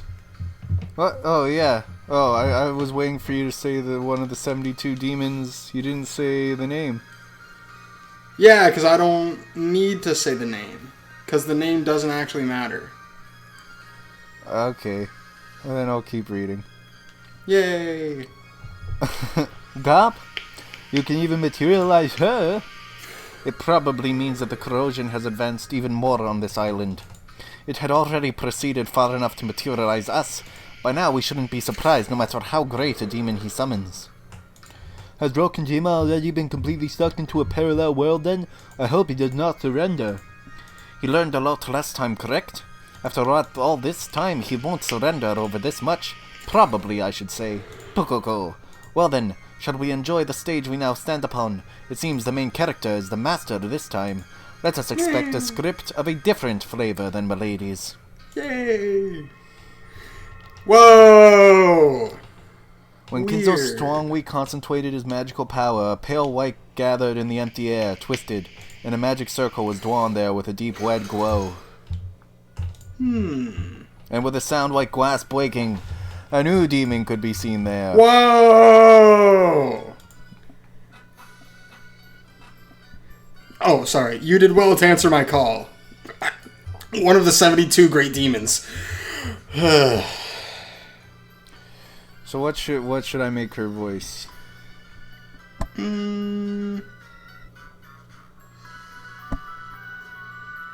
Slow, soft, and caring. Okay, yeah, she looks pretty. that looks like. Yeah! Oh my god, what the fuck? Cool. Like a lullaby or something. Rockabye baby on the treetop. Oh my god. This is. What the fuck? So she's like my desire to help other people? Kind of. It's like she like represents she's your desire to help other people. This is one hell of a place you summoned me to. Did you call me to clean up this blood-stained room, Goldsmith? The widowy, devilish woman, wrapped up in a venomous, ominous costume, looked at the scene, which should have made her cover her eyes and twisted her mouth in a grin. Right. Oh my god. It's inappropriate affect. So I just Yeah. need to so you just figure yourself out, and then you can help other people. Yeah. To summon you for such a reason would be like using a cashmere muffler to mop the floor. It's been a long time, Glop. To think that a great demon such as yourself has finally appeared on this island. Perhaps this island is finally submerging completely into fantasy. This all-star cast is even more surprising than the gruesome state of the room. A full 3 Chester sisters, the great demon Ronave, the great witch Virgilia, and even me. What's going on? Is this pandemonium? Are you trying to start a concert from hell or something? I see. As a conductor for that, I couldn't think of anyone better than you, Goldsmith. I will have your assistance as facilitator in the completion of my ceremony to resurrect Beatrice. You have no objections to my summoning contract, correct? Of course not. There's no way I could resist the subordinating power of the legendary Great Summoner, Lord Goldsmith, who forced the famous Great Witch Beatrice to do his bidding. I'll assist you, although I will of course ask a fitting price. So, what's my first job?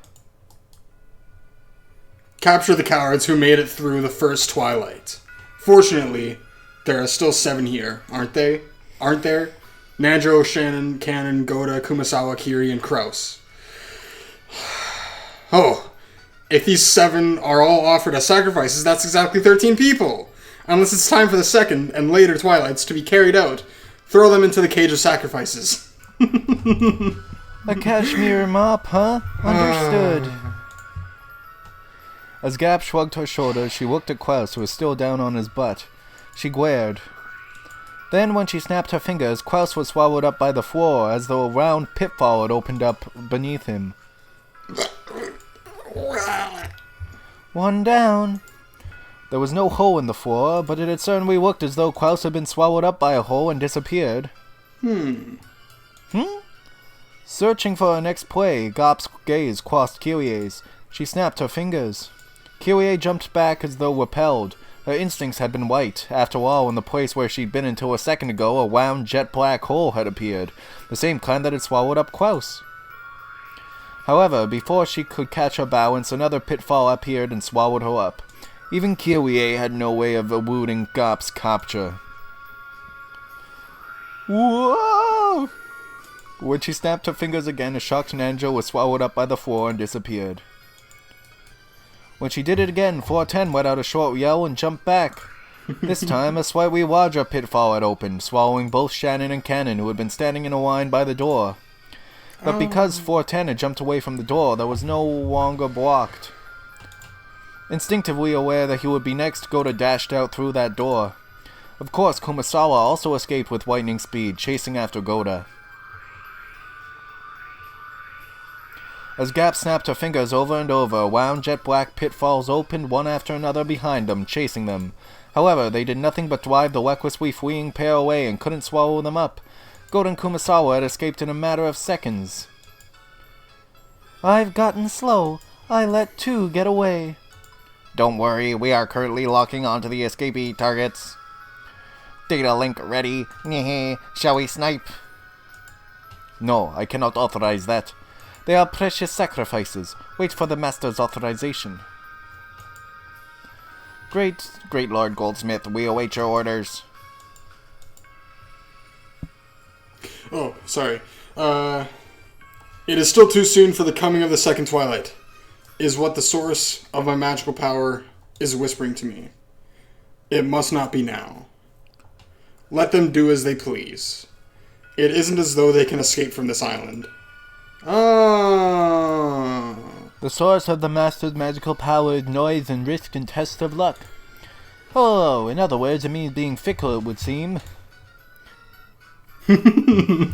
Perhaps you could also put it that way. Good work, Gap. Let us steadily advance the ceremony from here on. Well then, that is that. Next are my grandchildren.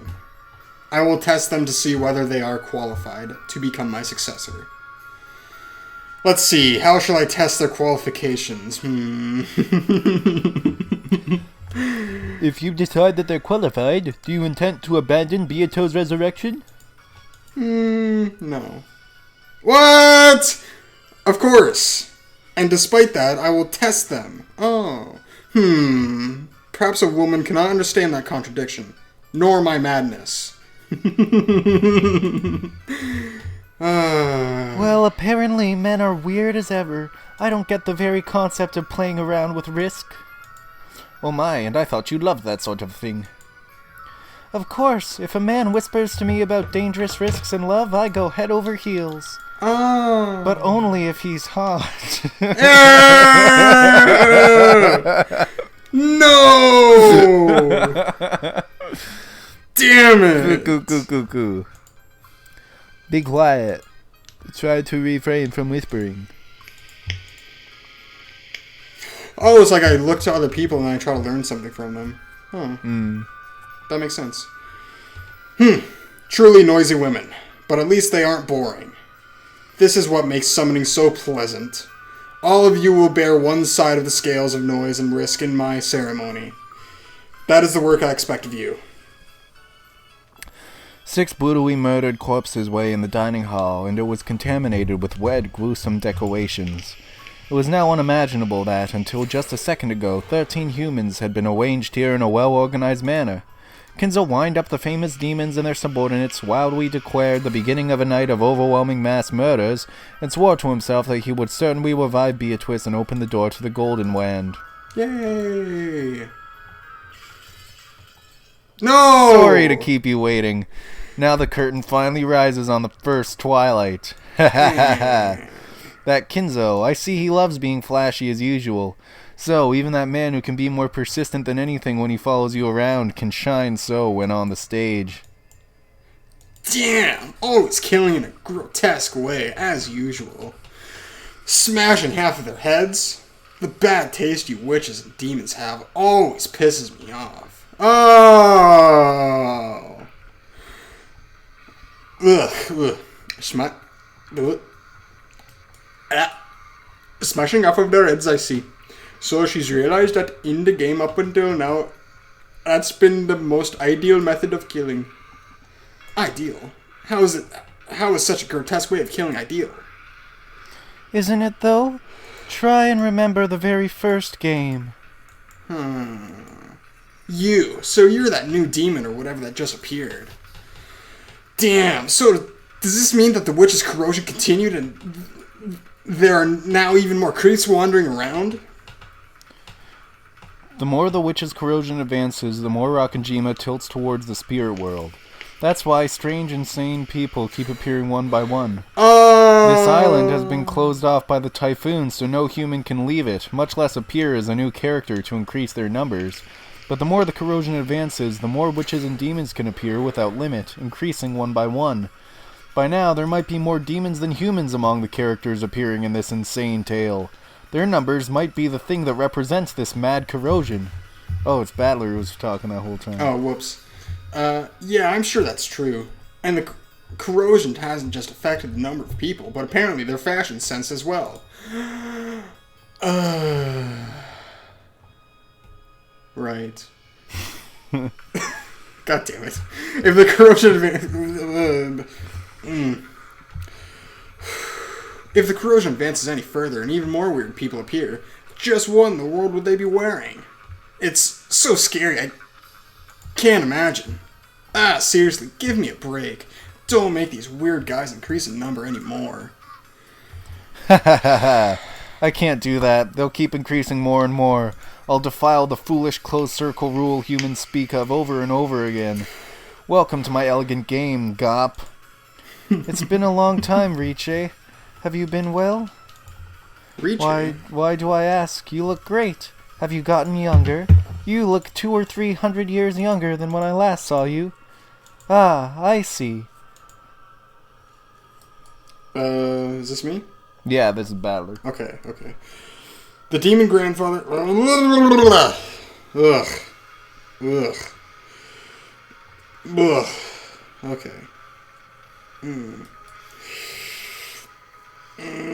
The demon grandfather had summoned and introduced...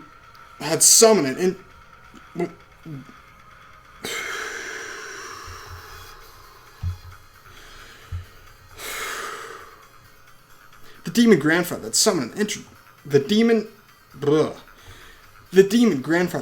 and introduced as Gab took a glance at me and then grinned as though she'd figured something out on her own. That smile felt openly obscene. I guess she's Beato's friend, which means she's gotta be a creep among creeps. By the way, they were saying something about a closed circle or whatever, but what does that mean? serial murder mystery novels that occur in places isolated from the outside world like Rokkenjima is now are sometimes called closed circles. Since such a place is isolated from the outside, it's like a circle that closed. Oh. Therefore, in general, the characters and suspects are limited in number.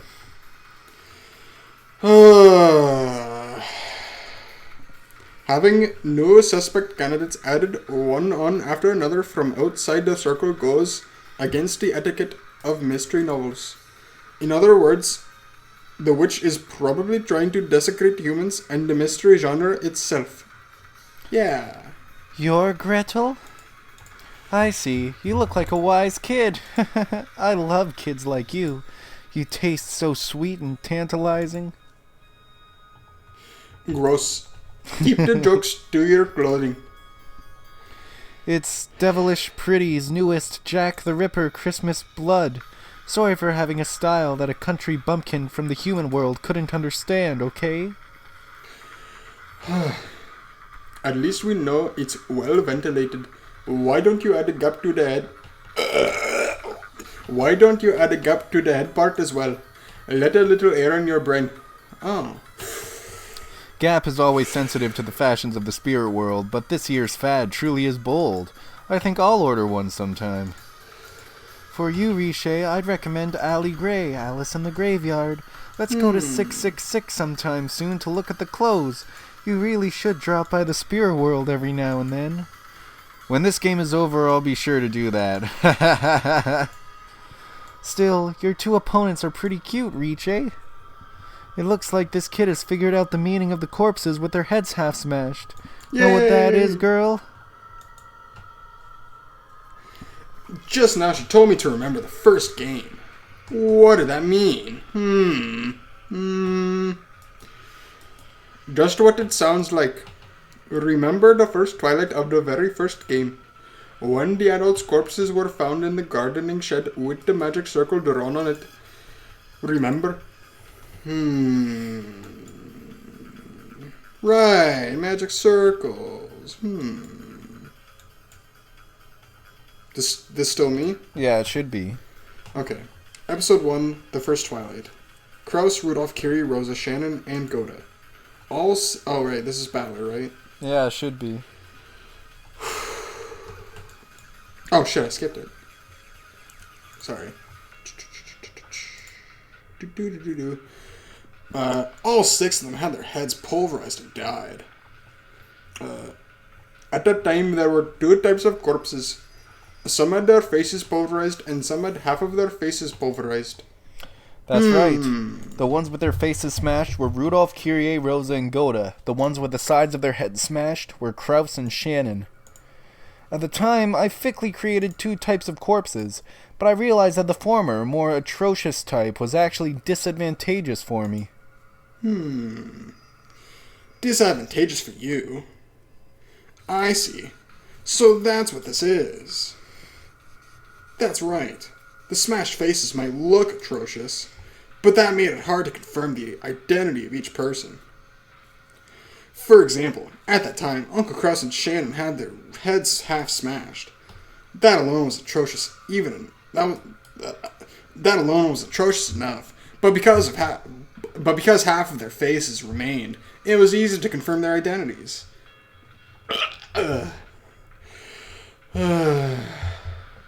But then the other 3 were different. Because his face had been completely destroyed, even I, as his son, could only guess by inference that it had to be Dad, because of his clothes and the like. In short, it remained vague until the end whether that really had been Dad's corpse. If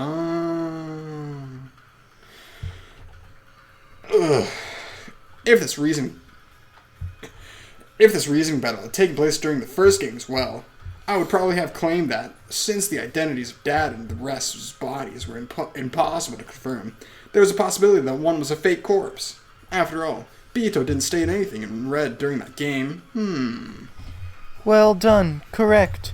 A faked death is one of the basics of the mystery genre. Even if you make a doctor examine the corpse, you can't trust the results if you suspect him of being the culprit's accomplice. Therefore, Corpses that can't guarantee a death for certain are always disadvantageous for the witch's side. Ugh.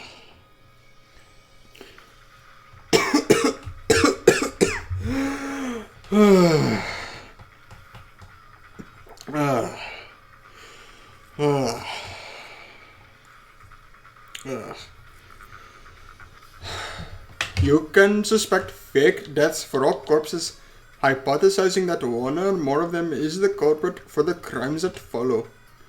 It's a move Battler doesn't like, but it's the most elementary move to use against a witch. Yeah, that's...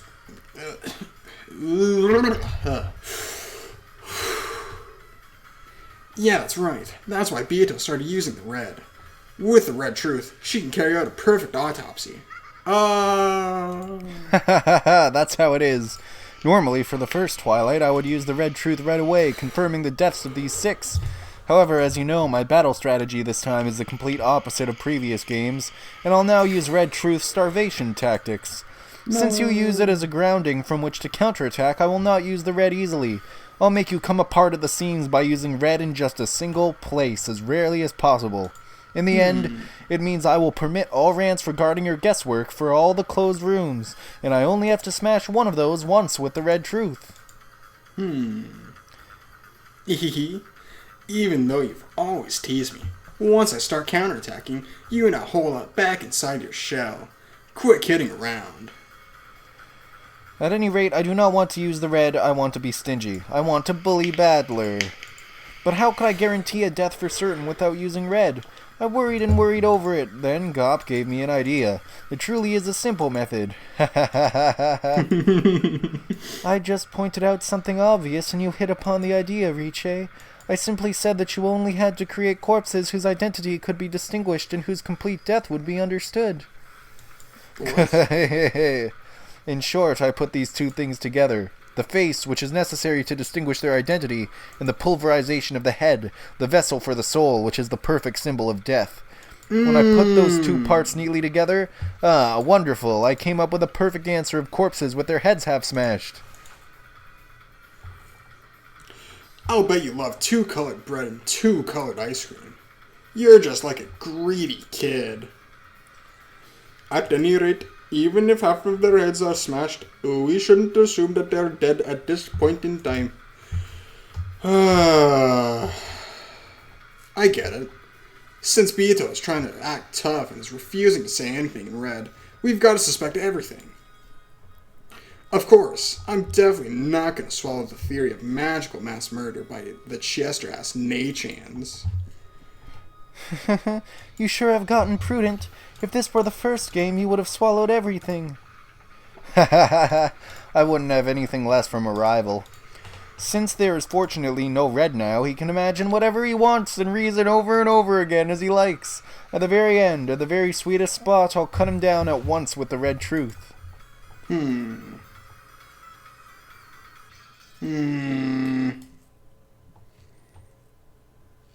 Oh, the red truth is like reality.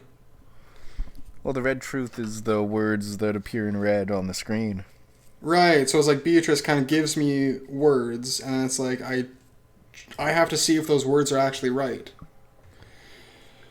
Okay. They're truth. Yeah, okay, never mind. Save the game.